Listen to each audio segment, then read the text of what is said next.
Hello friends, എല്ലാവർക്കും Dhyan Dhanya moments എന്ന എൻ്റെ യൂട്യൂബ് ചാനലിലേക്ക് സ്വാഗതം.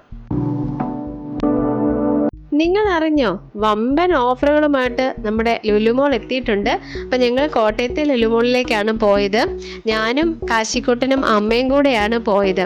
അപ്പോൾ അവിടുത്തെ കാഴ്ചകളൊക്കെയാണ് ഇന്നത്തെ വീഡിയോയിൽ നിങ്ങളെ ഞാൻ കാണിക്കുന്നത്. ജൂലൈ 3 തുടങ്ങി 6 തീയതി വരെയാണ്, അതായത് ഇന്ന് വരെയാണ് ഓഫർ ഉള്ളത്. ഇനി എക്സ്റ്റെൻഡ് ചെയ്യുമോ എന്നറിയില്ല. എന്തായാലും ഞങ്ങൾ ഫസ്റ്റ് ഡേ തന്നെ പോയി കിഡ്സിൻ്റെ സെക്ഷനിലേക്കാണ് കേട്ടോ പോയത്. കിഡ്സിൻ്റെ കാശിക്ക് ഡ്രസ്സൊക്കെ മേടിക്കാനുണ്ടായിരുന്നു. അപ്പോൾ അങ്ങോട്ടേക്കാണ് ആദ്യമേ പോയത്. സത്യം പറഞ്ഞാൽ ഒരുപാട് നല്ല കളക്ഷൻ ഉണ്ട് കേട്ടോ. കുട്ടികൾക്കൊക്കെ ഇടാൻ പറ്റുന്ന നല്ല മോഡേൺ ഒക്കെ ആയിട്ടുള്ള ഒരുപാട് ഡ്രസ്സ് നമുക്ക് അഫോർഡബിൾ ആയിട്ടുള്ള റേറ്റിലൊക്കെ ഉണ്ട്. അപ്പം നിങ്ങൾ പോയില്ലെങ്കിൽ ഇനി എക്സ്റ്റെൻഡ് ചെയ്യുമോ എന്നറിയില്ല. അപ്പം പോയിട്ടുണ്ടെങ്കിൽ നമുക്ക് എന്തായാലും നല്ല ഓഫറിൽ ഡ്രസ്സൊക്കെ മേടിക്കാനായിട്ട് സാധിക്കും.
അങ്ങനെ ഡ്രസ്സൊക്കെ എടുത്തു. അപ്പോഴത്തേക്കും നന്നായിട്ട് വിശക്കാൻ തുടങ്ങി. പിന്നെ ഒന്നും നോക്കിയില്ല, നേരെ ഫുഡ് മേടിക്കുന്നിടത്തോട്ട് ചെന്നു. മോമോസ് മേടിച്ചു. ഞാൻ ആദ്യമായിട്ടാണ് കേട്ടോ മോമോസ് കഴിക്കുന്നത്. നല്ല ടേസ്റ്റാണ്, കുഴപ്പമൊന്നുമില്ല. അപ്പോൾ ഇത് സ്റ്റീം ചെയ്ത മോമോസ് ആയിരുന്നു. പിന്നെ 2 ഷേക്കും. സത്യം പറഞ്ഞാൽ എന്ത് ജ്യൂസ് നോക്കിയാലും ലാസ്റ്റ് 2 ഷാർജ ഷേക്കിൽ വരും. അങ്ങനെ 2 ഷാർജ ഷേക്കും കാശിക്ക് ഐസ്ക്രീമും ഒക്കെ മേടിച്ചു. അതെല്ലാം കഴിച്ചു. പിന്നെ നേരെ പോയത് ഇവർക്ക് കളിക്കാൻ പറ്റുന്ന ഗെയിമിംഗ് ഒക്കെ ചെയ്യുന്ന കുറേ ടോയ്സ് ഒക്കെ ഉണ്ടല്ലോ, അങ്ങോട്ടേക്കാണ് കേട്ടോ പോയത്.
അപ്പം എന്തായാലും ഞങ്ങളുടെ ഷോപ്പിംഗ് കഴിഞ്ഞു. ഞങ്ങൾ വേറെ പർച്ചേസിനായിട്ട് നമുക്ക് ഗ്രോസറി ഐറ്റംസ് ഒന്നും അങ്ങനെയൊന്നും മേടിക്കാനൊന്നും പോയില്ല കേട്ടോ. ഡ്രസ്സായിരുന്നു ഞങ്ങൾക്ക് മെയിനായിട്ട് നോക്കേണ്ടിയിരുന്നത്. അതുകൊണ്ട് ഞങ്ങൾ അങ്ങോട്ട് മാത്രമേ പോയുള്ളൂ. അപ്പം ഞങ്ങളുടെ ഷോപ്പിംഗ് കഴിഞ്ഞു. നിങ്ങൾക്ക് ഇഷ്ടപ്പെട്ടോ? നിങ്ങളെ ബോറടിപ്പിച്ചോ ഞാൻ? അപ്പം എന്തായാലും വീഡിയോ ഇഷ്ടമായ ലൈക്ക് ചെയ്യാൻ മറക്കരുത്. എന്തെങ്കിലും സജഷനൊക്കെ ഉണ്ടെങ്കിൽ കമൻറ്റ് ചെയ്യാം. പിന്നെ നിങ്ങളും ലുലുമോളിൽ പോയി പർച്ചേസൊക്കെ ചെയ്തിട്ടുണ്ടെങ്കിൽ ഒന്ന് കമൻറ്റ് ചെയ്യാൻ മറക്കരുത് കേട്ടോ. അപ്പം സബ്സ്ക്രൈബ് ചെയ്തിട്ടില്ലെങ്കിൽ ഒന്ന് സബ്സ്ക്രൈബ് ചെയ്ത് എന്നെ ഒന്ന് സപ്പോർട്ട് ചെയ്യണം. Okay, by.